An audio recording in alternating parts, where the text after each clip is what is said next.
بس انا يا بابا عايزك تعيش على طول. يا ريت مش فارقنا بعض. معقولش اتوجعنا على بعض.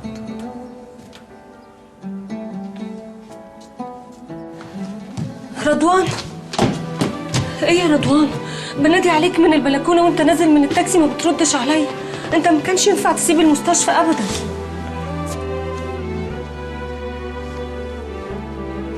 لبنى كانت بتحبك قوي يا دكتور، كانت بتحب الدنيا بحالها، ورغم زعلت حد منها. ان شاء الله ربنا هيجمعكم على خير في الجنه مع بعض. الله اعلم، لو موتهم طلع مش قضاء وقدر،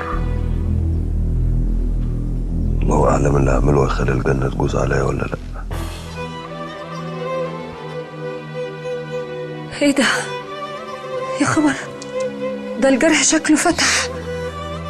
معقوله؟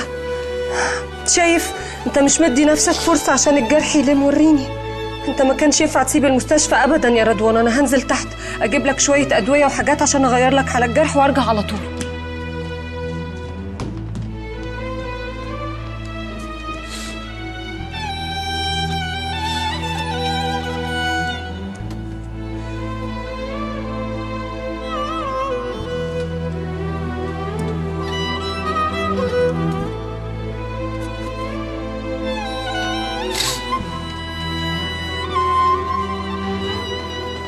وحشتني يا سيف،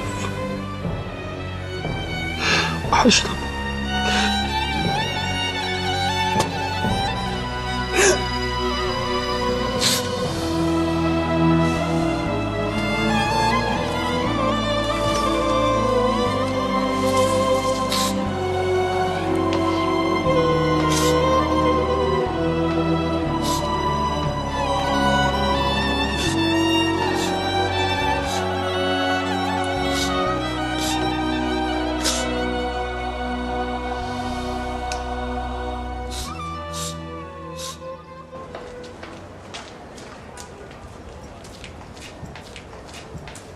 صباح الخير يا دكتورة. صباح الخير يا عم جلال. رايح فين كده؟ رايح لرضوان في المستشفى. رضوان ساب المستشفى ورجع بيته فوق اهو. لسه حمناي سابها ازاي ده؟ يا نهار ابيض.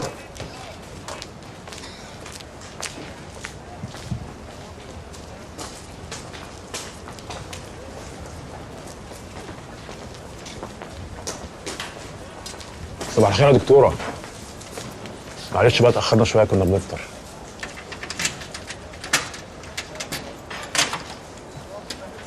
صباح الخير يا دكتور.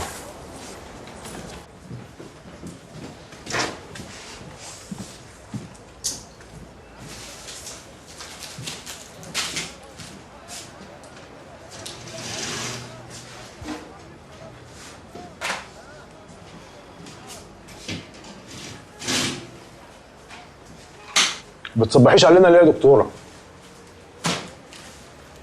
معلش يا ياسر، مستعجله. اصل رضوان ساب المستشفى ورجع البيت وانا باخد له ادويه.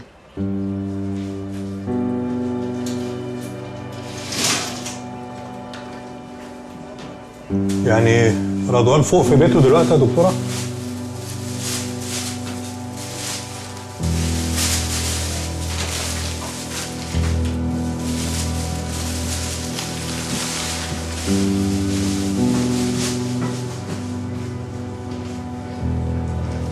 بتعملي ايه؟ بعمل ايه يعني؟ بكلم فتحي.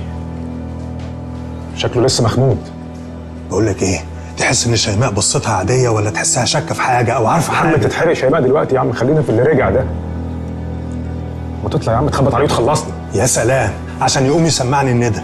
لا يا عم اطلع انت صحيه. خلاص يا عم خليه نايم، لما يتنيل يصحى هو.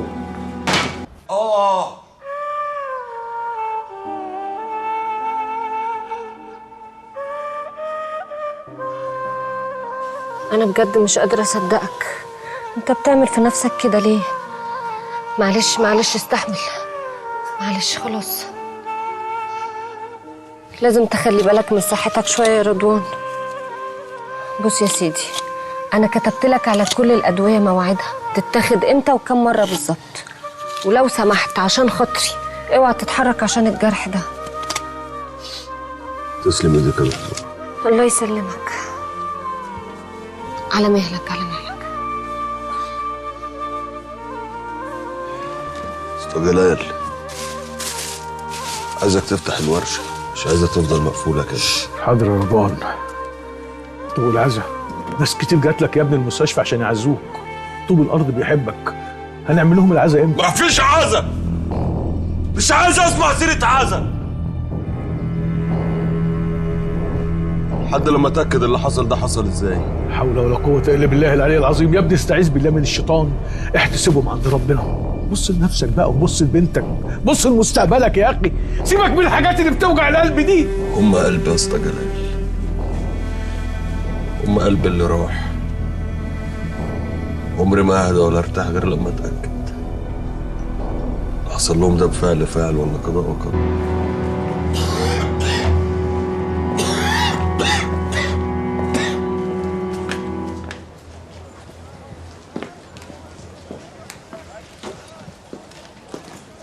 ايه يا عم؟ في ايه؟ كلمتني 100 مرة، هتصاحبني؟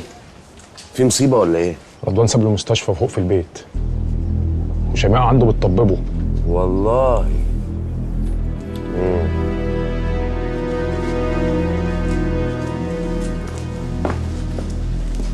ايه يا شيماء؟ طمنيني على رضوان حبيب قلبي، عامل ايه؟ الحمد لله، بس الجرح فتح تاني. ما كانش المفروض يخرج من المستشفى بصراحة. لا اله الا الله، لا اله الا الله. دماغه ناشفة، فظيع رضوان ده، فظيع. طب المهم، عالجتيه كويس؟ تمام الحمد لله. تسلمي يا بنت الاصول، طول عمرك شايلانا كده.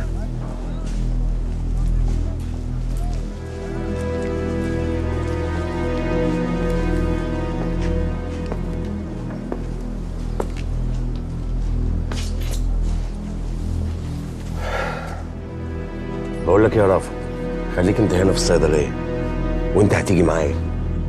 نطلع لرضوان اخوك نطمن عليه ونشوفه لو محتاج حاجه. شيماء شكلها شاكه في حاجه يا فتحي. شكه ايه يا عم؟ دي كلمت معايا اساسا وحاولت انيمها شويه. بص انتوا اتعاملوا عادي وهتعدي. يلا بقى والنبي خلصني من المشوار التقيل على قلبي ده. تعالى نطلع لابو 100 روح ده. هنطلع نهب بيه فتحي. المفروض اننا عرفنا انه جه. هنحلق له مثلا؟ بالعكس، ده احنا نطلع ندلع ونهشتك ونطبطب ونحسس بالامان يا اخويا. يلا يا اخويا، يلا يلا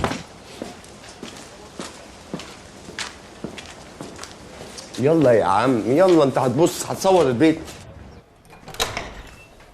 فتحي، ايه يا ام؟ تعال عايزاك. طب اطلع اطمن على رضوان وانا نازل اعدي عليك. بقول لك عايزاك. تعال. ايه يما؟ تعال يا يما شعري، يما يما شعري، يما شعري قدامي. يما قدامي.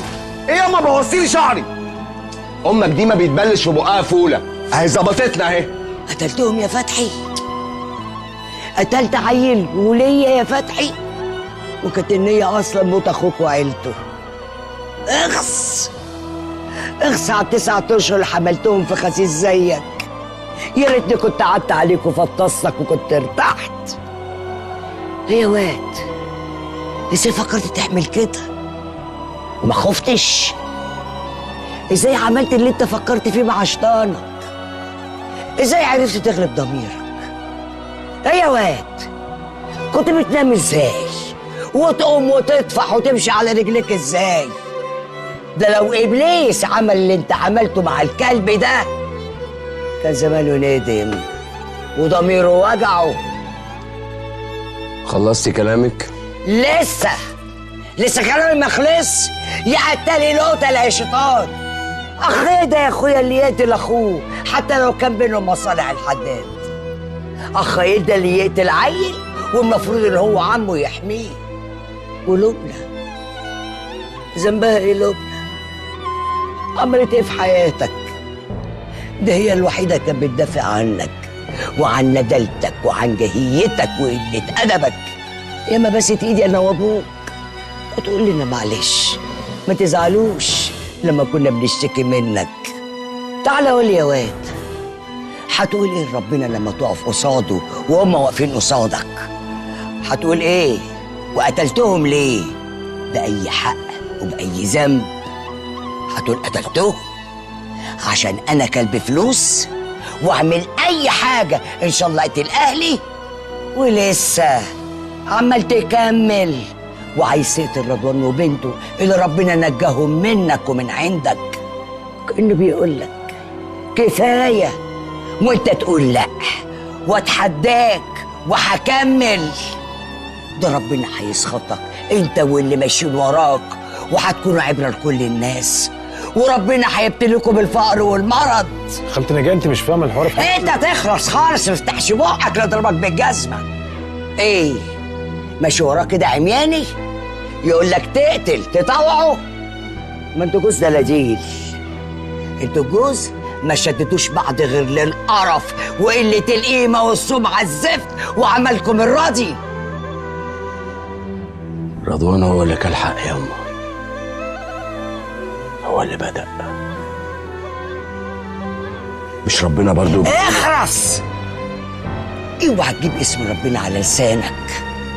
اللي زيك ما ينفعش يقول اسم ربنا ابدا. اللي زيي؟ ماله اللي زيي؟ اللي زي واحد بيدور على حقه وحق اخواته من واحد حرامي، واحد نصاب ضحك على ابونا عشان ياكلنا ويلهب فلوسنا. رضوان اللي انت بتدافع عنه ده كان هيرميكوا كلكوا في الشارع زي الكلاب. رضوان ده عيل سو، هو اللي كان مسخن ابونا علينا، هو اللي خلاه يكرهنا واحد واحد، وبالذات انا.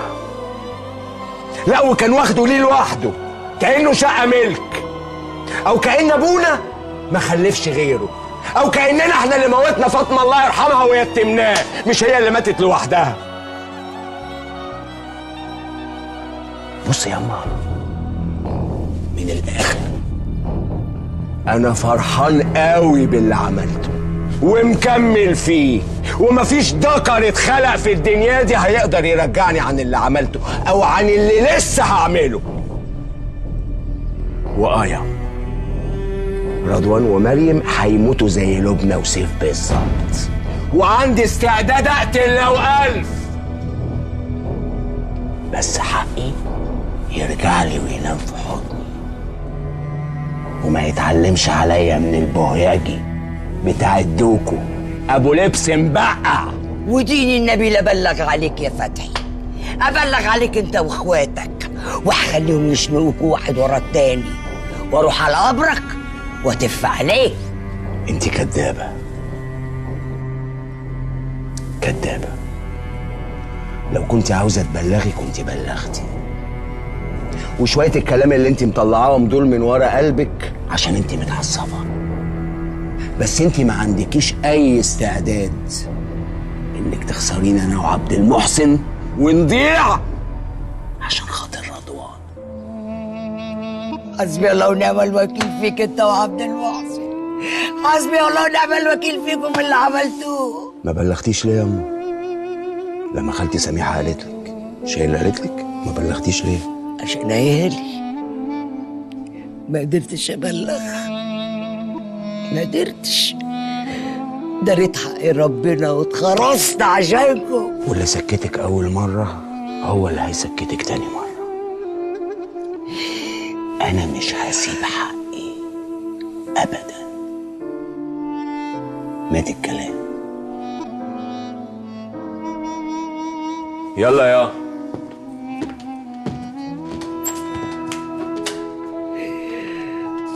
ياني منك يا فتحي، ياني يابا.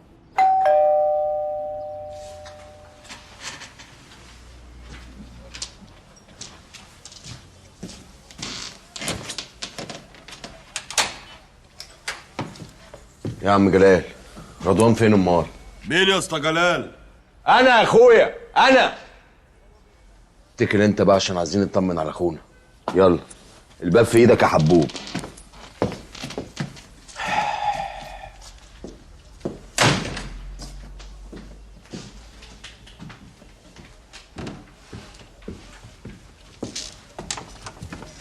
يا ابني انت لو مش خايف على نفسك احنا خايفين عليك يا اخي. الحمد لله على سلامتك يا رضوان. مستخسر في نفسك انك تخف ولا ايه؟ قوم يا عم نروح مستشفى كويسه. احنا ما كناش عايزين ننقلك من المستشفى اللي كنت فيها بس عشان الجرح ما يفتحش، انما طالما كده كده مشيت يعني يبقى نروح مستشفى تانية احسن يا عم. يلا. انا بيتي احسن من 100 مستشفى. وايه لازمته العند بس يا اخويا؟ المستشفى احسن طبعا، ادويه وتجهيزات ودكاتره هيراعوك مليون مره احسن من هنا. تخافش يا فتحي، تخافش عليا يا اخويا. ما اخافش عليك ازاي بس باللي انت فيه ده يا رضوان؟ ازاي؟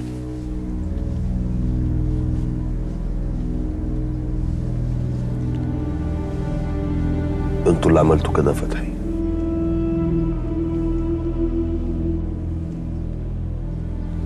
عملنا ايه يا رضوان؟ انتوا اللي بعتوا العربيه النقل تخبطنا انا ومراتي وعيالي.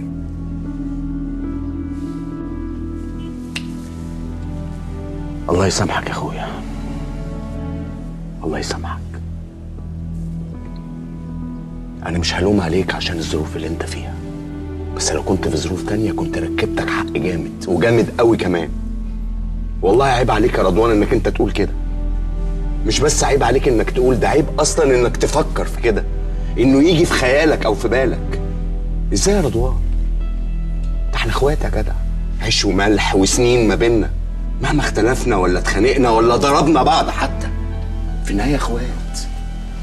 لا يمكن نرضى ابدا انك انت تنضر ولا تنأذي، ولا ان حد يلمس ضفر عيل من عيالك او مراتك اللي وجعوني زي ما وجعوك واكتر كمان. بحسبها يمين وشمال، ما بتجيش معايا غير هنا. وايه اللي موديها معاك هنا يا رضوان؟ عشان زلنا من بعض في حوار الورث والكلام ده؟ يعني قلت لك انت ومراتك وعيالك في ايه يا عم واحنا كفره؟ ده حتى كافر ما يعملش كده يا جدع. بقول لك يا رضوان، انا عاوز اقول لك كلمتين ابرك من 200، بس والنبي ما تزعل مني يا اخويا. قول يا فتحي. مش جايز يعني كل اللي حصل ده علامة أو رسالة من ربنا بيقول لك بيها إنك كلت إخواتك وارجع عن اللي أنت عامله معاهم؟ مش يمكن؟ يا رب، يا رب يا فتحي، تكون علامة من ربنا بيردني بيها عن ظلم ليكم. ساعتها أعرف إن ربنا بيحبكم وإنه نجاكم. إن قسما بالله العظيم لو عرفت إن أنتوا اللي عاملين كده لأقطع إيدي اللي هيفكر يكفنكم، لأن هدفنكم بهدومكم يا فتحي. لا إله إلا الله. أرجع وأقول لك برضه مش هلوم عليك ولا هعتب عليك في ظروفك دي. عارف ليه؟ عشان أنا أصيل. يا فتحي ده اتحنن، ده طايش فينا يا عم. أخوك ياض اللي شافه محدش يستحمله. طب وعرش ربنا لو كنت انت مكانه وحصل لك اللي حصل ده لكنت طبيت مكانك، انما اخوك لسه واقف على رجله سندان ذكر. عندك حق، معلش يا رضوان معلش.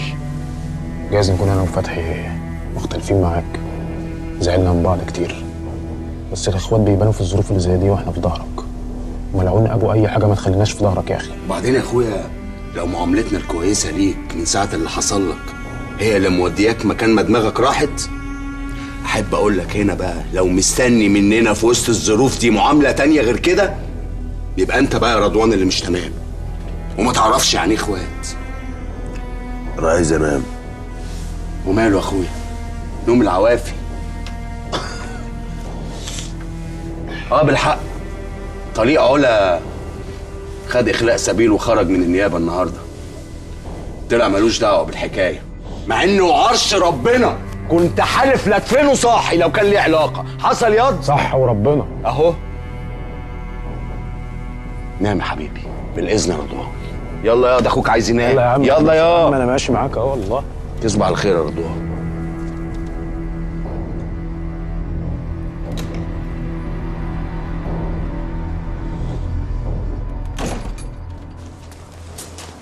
نورة، رضوان عامل ايه النهارده؟ هغير على طول اروح له. شيماء كلمتني وقالت لي ان رضوان رجع البيت. رحت له المستشفى قال لي ان هو اتخانق مع الامن ومشي. شاكك فينا يا عم. شاكك مين يا ديهبل انت؟ ده متاكد. انت شفت رضوان؟ يا نور شفناه. حبيبي تعبان بس بقى احسن. حبيب قلبي اللي شافه محدش يتحمله. بقول لك ايه يا نوره، احنا لازم الفتره دي نبقى واقفين جنبه، ماشي؟ يلا حبيبتي اطلعي اطمني عليه.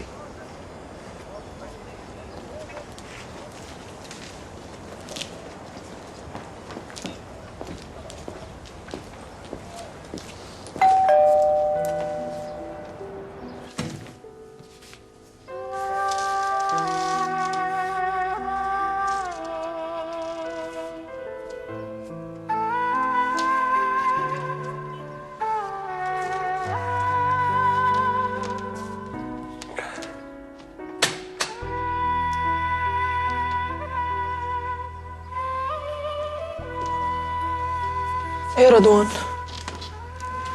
لا عليكم حد يسألني سبت المستشفى بدري ليه؟ مصر كلها سألتني السؤال ده. معلش يا رضوان، كأن مصر زادت واحدة. سبت المستشفى ليه بقى؟ الدكتور أصلا كان قايل إنك خطر تخرج دلوقتي. خلاص بقى يا نور. سلامتك يا رضوان. الله يسلمك يا علا. هاشم على فكرة طلع من النيابة. طلع ملوش دعوة بالموضوع. وانت عرفت ازاي؟ فتحي قال لي، وانا كنت حاسس من الاول. مريم فين؟ وديتها لجدها وجدتها. طبعا ما اكلتش حاجة وبتاخد الدواء على معدة فاضية.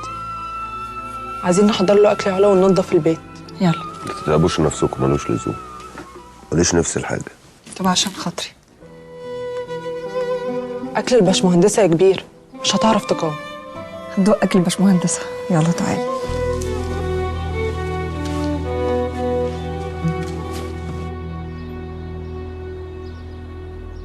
لازم يلبس قضية.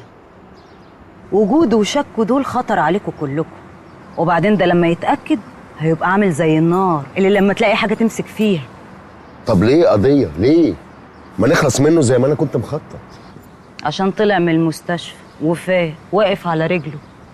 انما لما كان بعد العملية اهو نزيف بلا ازرق، كانت مبلوعة. انما دلوقتي بقت بريحة يتوحة ولها صوت هيسمعوا الخلق كلهم، وهتجر وراها القديم، والكل هيحاسب على الفاتورة. وهنقبض ايه من حبسه؟ هيبقى عملنا كل ده ليه؟ عشان ولا حاجة؟ بداية الكلام انك هتفضل عايش وبتتنفس. الاول تحموا نفسكم، وبعدين تفكروا ازاي ترجعوا الورث. لو حاطين الورث قدام عينيكم هيزغللها وهتخلوه يكسب. فضل بتتكلم صح. احنا نلبسه مصيبه نلهي بيها وبعدين نشوف هنعمل ايه. وممكن الاتنين يجوا مع بعض، دي في دي. وتيجي ازاي ده يا فتحي؟ هو انت لو عرفت نتيجه ماتش تحب تتفرج عليه؟ لا. يبقى تقعد وتتفرج على الماتش، وانا هوريك ازاي الاتنين يجوا جنب بعض، نلبسه المصيبه وناخد احنا الورث. رأفت، عاوز عبير وعبد المحسن. اكلمهم يجوا هنا؟ اكيد لا يا اذكى اخواتك، هنقابلهم بره. وانا كنت جبتهم يا فتحي؟ انا بسألك. اللي في دماغك وصلني يا توح وعاجب اصلي يا ولد. عيب عليك.